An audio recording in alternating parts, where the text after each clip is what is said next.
All right. LDWMMAC. This is your boy, the Coach live on the Coach Show, Live. Okay, guys. So I got a request from a fan to, talk to me about, to talk to you guys about Claressa Shields and her MMA career.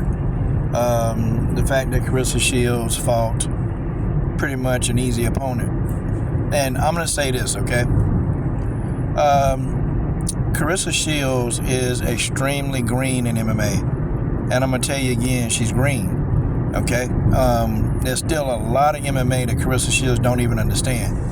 And I'm actually surprised at how she's progressing. I'm actually surprised. Now, she's not progressing fast enough to say next year, let's get into a title fight with Chris Cyborg or somebody like that. No, okay? She's not ready for a Chris Cyborg, okay? And she won't be ready for Chris Cyborg. Chris Cyborg will be long retired before Claressa could ever be ready for an Amanda Nunes or Chris Cyborg. It's just not going to happen. Not in the time frame that they wanted to, and not with her. She get in there with a Chris or Amanda, she'll definitely get beaten. And I'm talking about brutalized in that octagon. Claressa Shields had a tough fight with Kelsey Densatis, and Kelsey Densatis, she's not an elite level MMA fighter. Okay, like her jiu-jitsu is good. I mean, she's got really, really good jiu-jitsu. She's got some decent sprawls when it comes to takedown defense. But I mean, for the most part, Kelsey Densatis, her stand-up game is probably average, and it's just not a lot she do where she's flat-footed. So, and I have to get you guys to understand that this is who they had to have Claressa fight. They had to give Claressa this person because Claressa is so green. What do you dudes want, man? Y'all want her to jump in there with, like a Larissa Pacheco type opponent? Like, she's not ready for those kind of opponents yet. In MMA, you're supposed, like in any combat sport, you're supposed to fight, okay, who's on your level. And Kelsey Densatis was on Claressa Shields' level, okay? To me, I think Claressa Shields is a little bit more athletic, and I think Claressa Shields kind of has an aptitude to fight. And I think that in a lot of this fight, it was just Claressa Shields' pure toughness. Pure toughness, because, Claressa grew up in a very rough environment. And that environment will turn you into a fighter. Because Claressa was one of those girls, she had to fight damn near every day. And then, they took her talents into a boxing ring. And, Claressa was fighting boys, growing up. Like, she fought anybody. So Claressa fought on the street before she was ever a boxer. And let's just put that out there. Okay, this girl was fighting on the street before she was ever a boxer.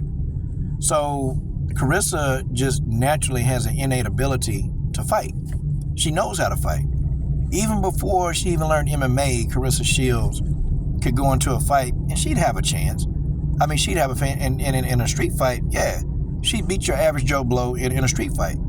Okay, she'd beat, just the average person in a street fight, she'd win. Okay, more than 9 times out of 10, she would probably win that. But when you take it over to MMA, when you're in an octagon, and now you got mofos shooting at your legs, that know how to wrestle. You got mofos shooting at you that know jiu-jitsu. You got people, pulling guard on you. You got people, pulling omoplatas on you. Like, you have people just, tripping you with Taniashis. Like, you have people doing all of this kind of stuff to you.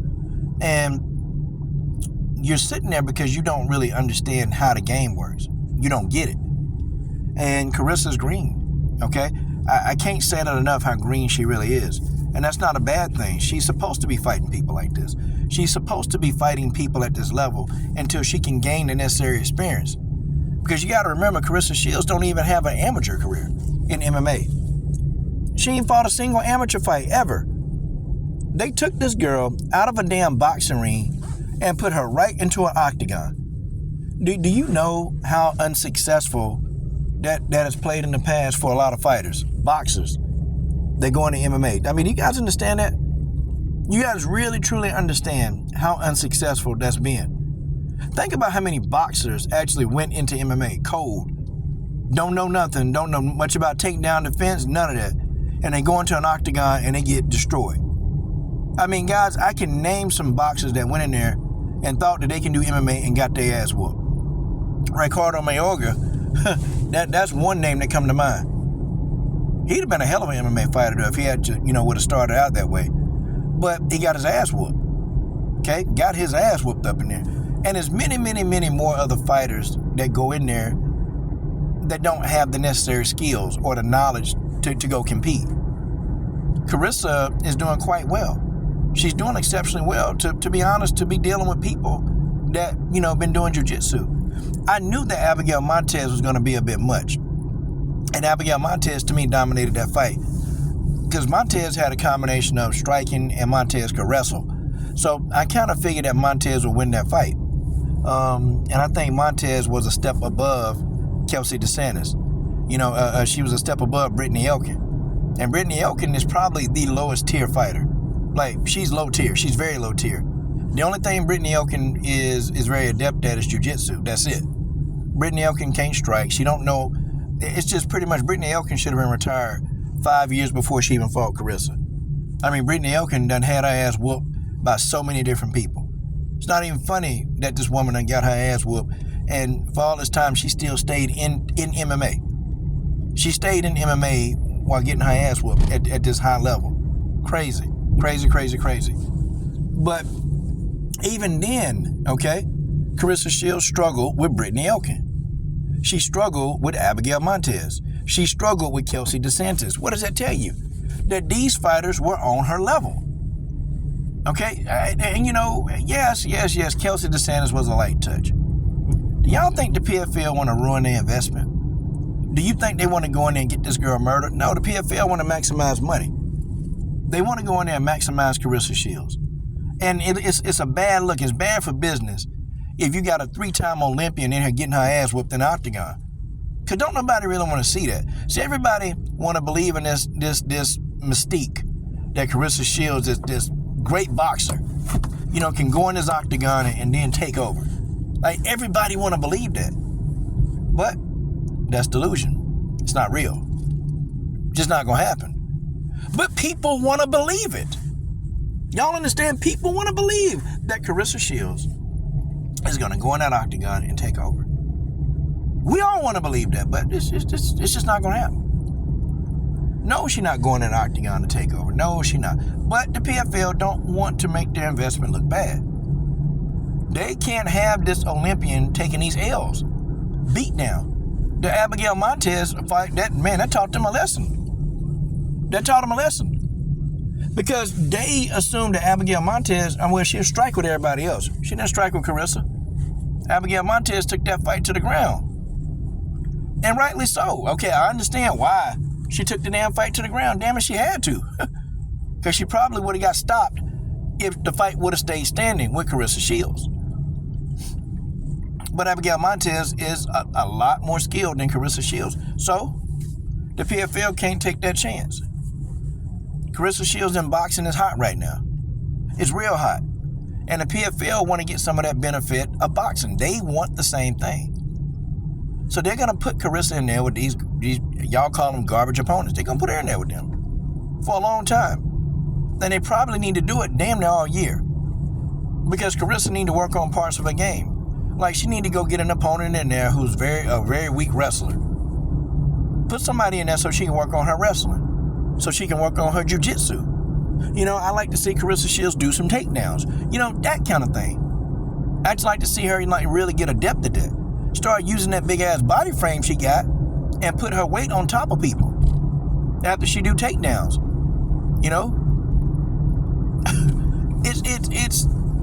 Yes, Claressa was humble. Claressa Shields was humble, big time, by Abigail Montez. And Claressa began to understand that MMA really requires a lot. Yeah, it is a type of martial art. It is a type of fighting, It is a type of mixed martial arts. Boxing is a type of martial art. But Claressa, began to understand when that Montez whooping came her way, she began to understand that this is going to require a lot more than me just running my mouth and speaking that stuff into the existence.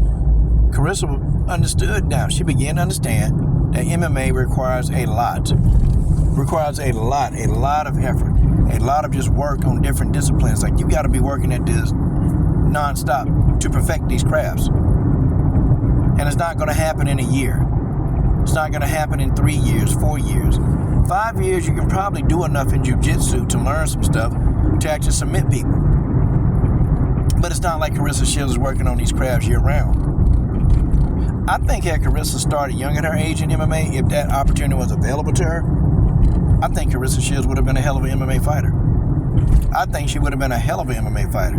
I think she'd have been a better MMA fighter than she was a boxer. But the cards didn't fall that way. But I like her progress. So don't, right now, into Claressa, now if Claressa Shields maybe 10 fights into her career is still fighting junk opponents, we kind of got to say something. Because 10 fights, that's about another 2 years in the game. And she's going to, learn how to deal with certain things. Learn takedown defenses even better. Learn some takedowns of her own. Learn how to do a couple of submissions. She's got to learn those things, and she still isn't there yet. She ain't there yet. And guys, and don't forget that Claressa Shields, she hadn't had an amateur career. Many of the fighters that you see, they've had, a lot of amateur fights. Like when y'all talking Chris Cyborg and Amanda Nunes, these women, I've heard stories that they fought some damn near 30 to 40 amateur fights in Brazil. And many of these fights are not even listed. Like, I'm talking about these Chris Cyborg and Nunes were fighting in the damn dungeons. Like, fighting in just shitty places, man. Like, literally, that's what they were doing. Like, these women got so much experience, man, it's crazy. Claressa she didn't get to have all that. She didn't get to have all that damn experience. It is what it is, though. I kind of like the way Claressa's going with this. She's been humble. And you can tell that she's starting to become a much better fighter.